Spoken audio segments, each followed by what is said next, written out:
Hey guys, I'm Chef T Max. Welcome back to the kitchen. Today, a peach chutney. You're going to love this. It's going to be a great condiment for the kitchen. So stay with me. Click subscribe if you're not doing that already. Give me a thumbs up if you like this video.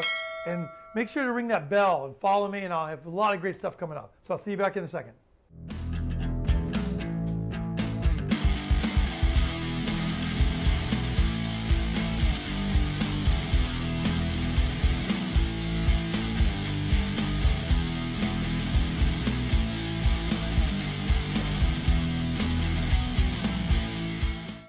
Okay guys, welcome back to the kitchen. Today I'm doing this simple peach chutney. Why am I doing a peach chutney? Because to be honest, a lot of times I'll buy little baskets of peaches from the farmer's market and I'll go out of town and I'll have like 6 or 7 peaches left and I don't know what to do with them. So this is what you do with them. You actually cut them up, make a chutney, put it in your fridge, you have it for a long time. So what I'm going to do is show you how it's done. You're going to see how simple this is. So we've got raw sugar here. So with the raw sugar, for the amount of peaches I have, I'm only doing 3 peaches, right? So I'm only going to do, for 3 peaches, I want about a tablespoon of sugar per peach.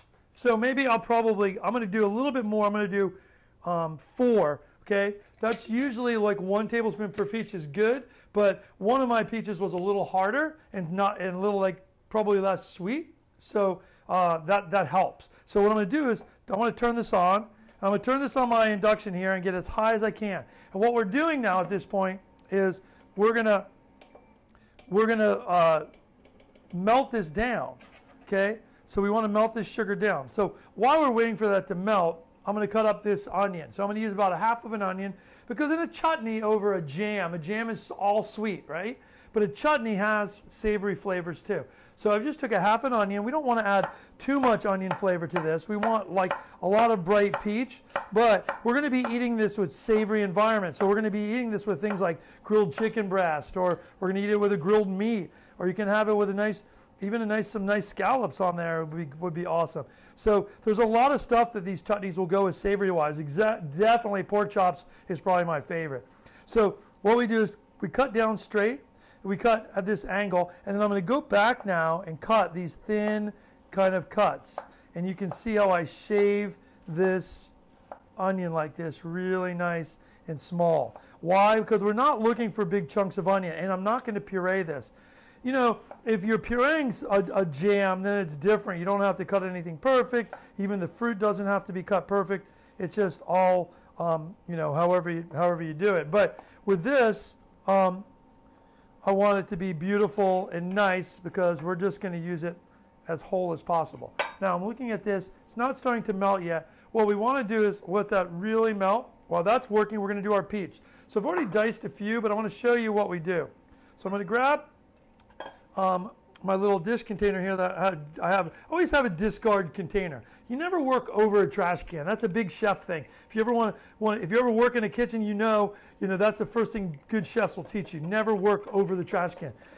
You always work over a dish for your trash, and then you throw that away at the end of the day. One of the things that I love growing up on a farm, if you ever have pigs, is all of this organic trash becomes food for chickens and pigs. So that's what's really nice if you do. So if you're keeping chickens at home for whatever reason, keep this kind of stuff and throw it to them. They love it. So I just want to peel the peach like this.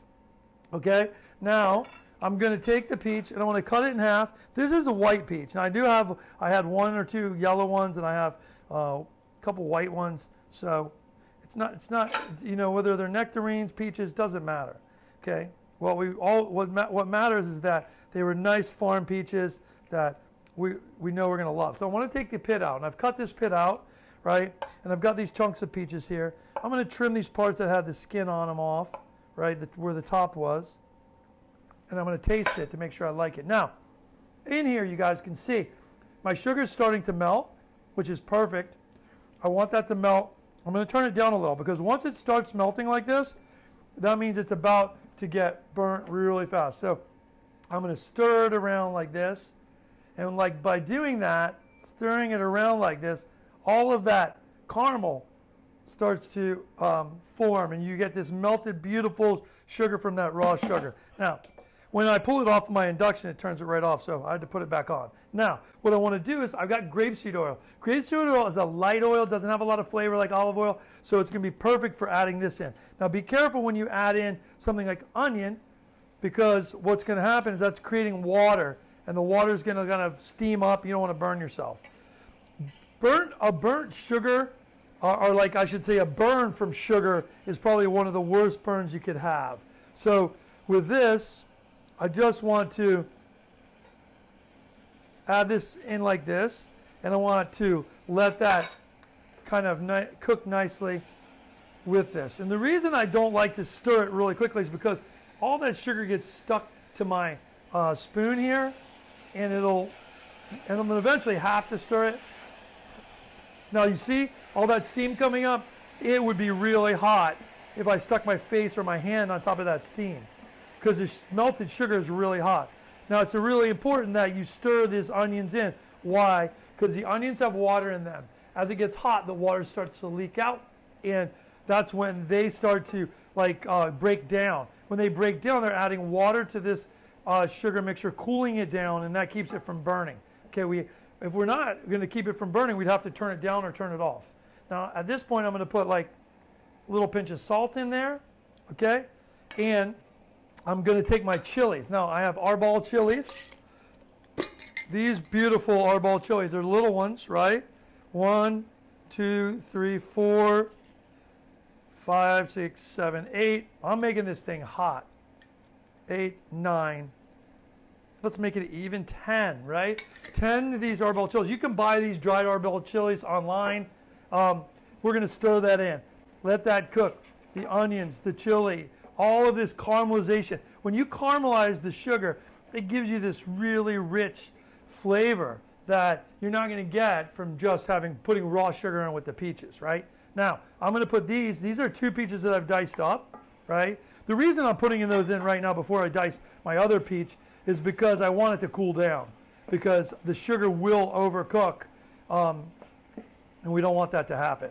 Now, I put my peaches in, okay? And then I'm going to add these peaches. So for these, I'm just dicing them like you can see here, so you guys see like the style. We don't have to cut them too small because they're going to break down, okay? So here you can see how I'm doing that, right? And I lay these all flat. It's a lot easier to dice stuff flat, right? And then just go back and I dice.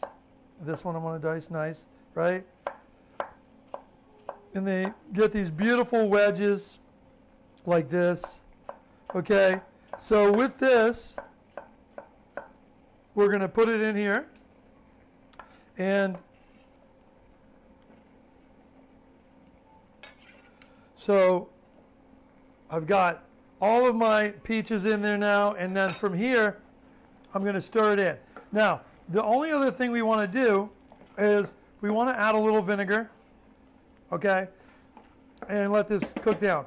Now, it depends on how long you want this to break down for, but I have a beautiful vinegar. This is a German seasoned vinegar. It's got lots of, these German seasoned vinegars have a lot of herbs in it, so it has a little bit of sugar in it. It's got nice white vinegar. It's like a champagne style vinegar, and I'm putting quite a bit in there because I want this to be hot, and I want it to be a little acidic and sweet, and you're going to get the beautiful peach flavor with that. Again, this is going to go on like pork chops or grilled chicken. This is not going to go on dessert. So with this, we're going to let this cook. So at this point, I want to turn this down. I'm going to turn this down to a low simmer. I'm going to put this away for about probably a good 20 minutes, let this cook down, and I'm going to show you what it looks like. So we'll see you back in a little bit. Okay guys, now I just finished taking this off, and it's beautiful. You guys can see the carameliness of this peach, okay? And I'm going to put it in this dish over here. I want to get it out of my hot pot because, you know, it's hot and you don't want to burn yourself working with that. So I'll put that to the side. Now, what are we looking for at this point? We're looking just to do these taste tests, right? So I'm going to test it and taste it and see what it needs. It needs a little bit of salt. Okay, now what I want to also do is take out these chilies because these chilies are super spicy, right? We had how many in there? 10, right? So you want to make sure you count. That's 4 right there. Now you could leave them in, give somebody a surprise, but it's going to be a little bit obnoxious. 6. I got a little small one here. 7, 8, 9. And should I leave that one in there like a little mini king cake? Can't help it. Okay, there it is right there. There's the 10. Now, this is nice and spicy. If not overly so, not crazy. Now I want to put a little salt in. And then the key is at the end, you put in just a spot. And I'll show you on a spoon here. I'll show you on a spoon. Just a spot, probably like that little teaspoonful of fresh vinegar. And what that does is this vinegar hasn't been cooked down. It gives you this fresh acidity. And then at that point, wow, we're talking perfection. At that point, I just put it in my little beautiful little mason jar here, and I'll let it cool completely before I close the lid. Put it in the fridge and mark it with a marker so we know what it is. And that could sit in the back of your fridge for 3 to 4 months. And when you're grilling some chicken out, or you're grilling some pork chops, and you're like, what am I going to put on this? You're going to see that in the side of your fridge and go, I'm going to put my peach in there. And it's going to be fantastic. So I hope you like it. Try it out. It's super simple. I'll see you back in my kitchen soon. I'm Chef Tbs.